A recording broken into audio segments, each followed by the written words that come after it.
Go on. Jump, jump.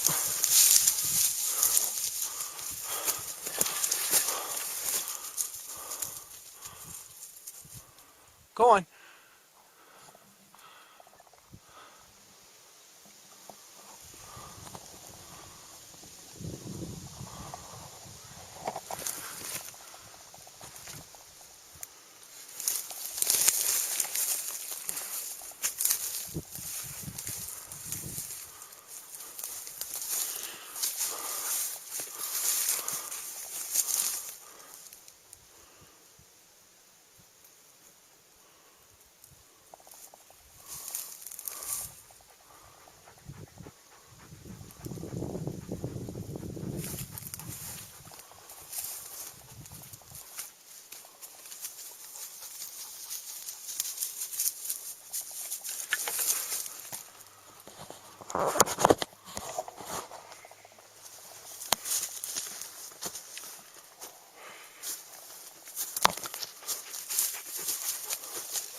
Here we are in my stomping grounds again, the Great Rocky Mountains. We're in a stand of quaking aspens.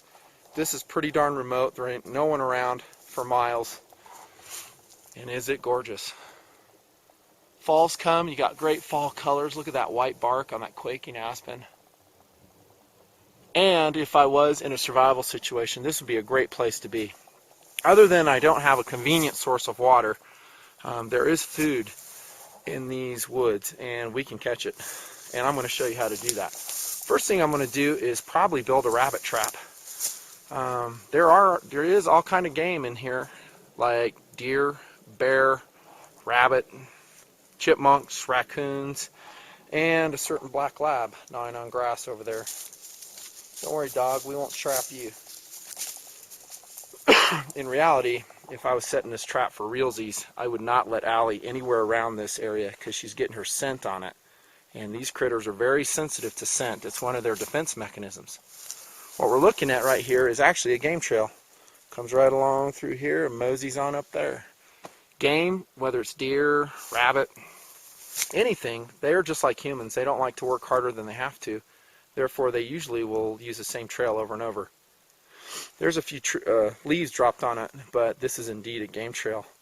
What I'm envisioning is a powered noose mechanism to trap a rabbit, or heck, maybe even something larger as it comes down this trail. What we're going to do is we're going to use this sapling right here. And yes, I'm going to have to cut a few limbs off of it. I normally don't do that, but for demonstration / life-saving instructional techniques, I'm going to have to do it. I might have to hammer something into that there, quaking aspen, and then we'll remove it when we're done. Obviously, I will not leave the trap set. If it works out the way I think it's going to work out, it's going to be pretty cool. And I'll have to build some funneling mechanisms too, and I'll show you how that goes too. So let's get to it. Lots of work to do.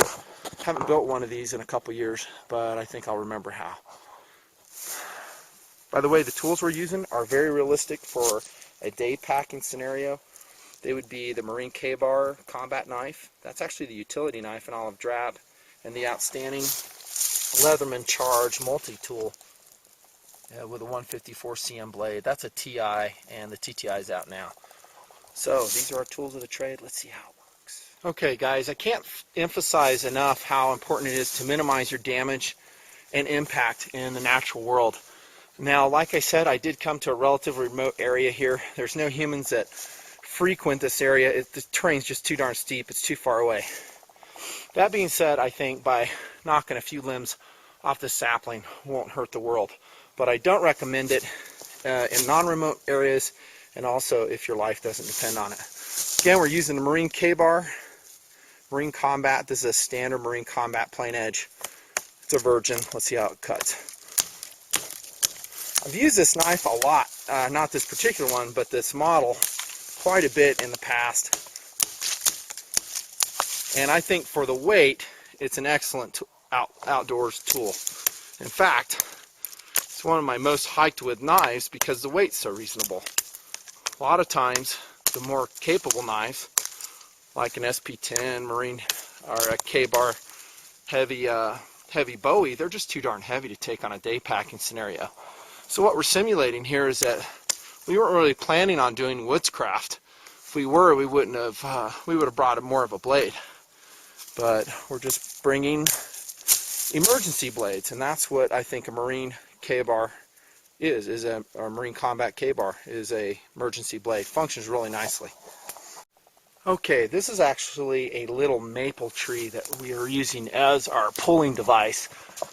And I have went ahead and stripped it off its leaves. I won't kill it. All that will grow back eventually. And again, we give ourselves just a little bit of dispensation for a life-saving instructional technique here. Now, why I'm showing you this is you need to find out where that's going to come down and how you're going to attach it. My trigger mechanism is going to go right here. By the way, that's not stabbed into the tree. That's just resting in the crock of the tree. You can see as I pull it down, does it have enough tension? Yeah, it's going to work real nice. Nice and limber. That's why you have to use a live tree. You just can't use a dead tree on that. Oh, this is going to work sweet. Freaking sweet. All right, this is exciting. You're going to dig this. Let's start making our trigger mechanism. Sometimes in a survival situation, as you construct your traps and your devices, you might have to revise your design with just what's available. And I'm not saying what I'm going to use is going to be right the first time. If I get it wrong, I'll show you that too. But I suspect it'll work. And what I'm going to do is cut this piece of live limb off. This is one I sheared off. I'm going to cut a little toggle out of that. And I do have a secret weapon I brought with me. 2 little nails. Yes, go prepared. Now, if you don't have nails, we could actually construct dowels using that the awl that I put in my Leatherman Charge. And I would use this portion right here, about that size, maybe a little bit thicker. Drill out in the tree and put my dowels made out of wood. Let me show you exactly. You probably aren't really following me what I'm talking about. I'll start putting it together and showing you. We'll see if it works.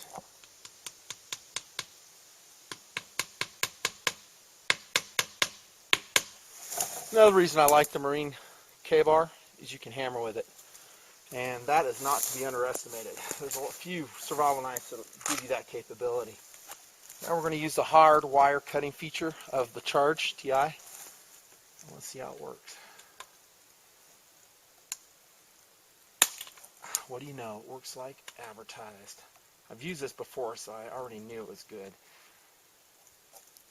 I wouldn't have brought it up in the woods if it wasn't tried and proven. Go down a little further on this. Rock on. God, this is fun. Alright, there's our trigger mechanism, dudes. I hope you can see it. And I'll zoom in on it when I get it done. Start making cross portion. In this survival situation, necessity certainly is the mother of invention. As long as you have a will to survive, a couple tools, a little bit of common sense, you can survive.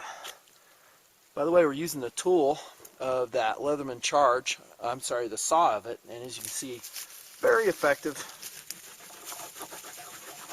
Why don't I use my Marine K-bar? Well, or K-bar Marine Combat, I'm saying it backwards.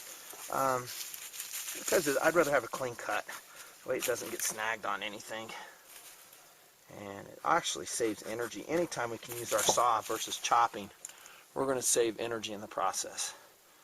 Alright, that's a good trigger crossbar, I think. Let's clean it up a little bit using the regular blade. We don't want anything for the line to hiccup on. We want it to roll off nice and smooth from the nails, which actually I said it's a trigger device, so it's a trigger holder. This is actually the trigger. Pretty simple, huh? Hope that's in frame.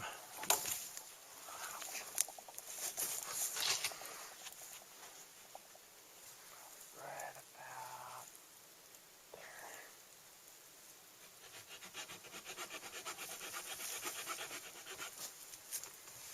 there. And yes, this tree's going to grow back. It's just like pruning a tree in your front yard. Don't kill it, it just grows back differently. Don't know if you can see that. Hopefully you can. It's hard to film it. What I'm doing is lopping the top off. This is the spring mechanism for my trap, so I want it be a certain strength. I wish it was stronger, but I think it'll serve the purpose. Now let's make a slip knot. I have some 550 cord I brought with me. Again, preparedness is key.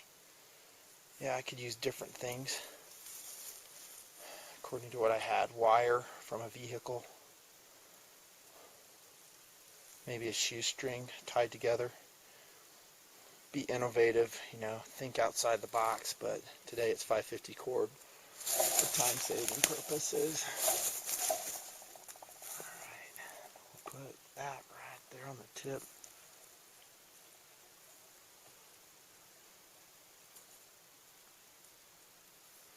Slip knot because it's going to constrict on the tip of that limb. See that? That will not come off. That's what you want. I'm not a knot expert, but I know a couple ones that count. Alright, another reason I use a slip knot on that spring sapling, I call it the spring because that's what it's going to function as, so I can detach it. The reason is now I have to attach my trigger. And the way I'm going to do that is just with a simple square knot.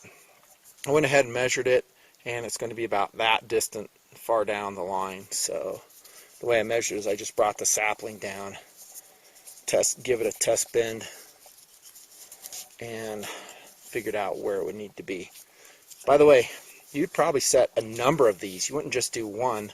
I would set like 10 in an area, and just like a trapper in the 1800s, every morning I'd run and check my lines and see what I got. Tell you what I think I'd probably catch with this trap as it progresses. It ain't a rabbit.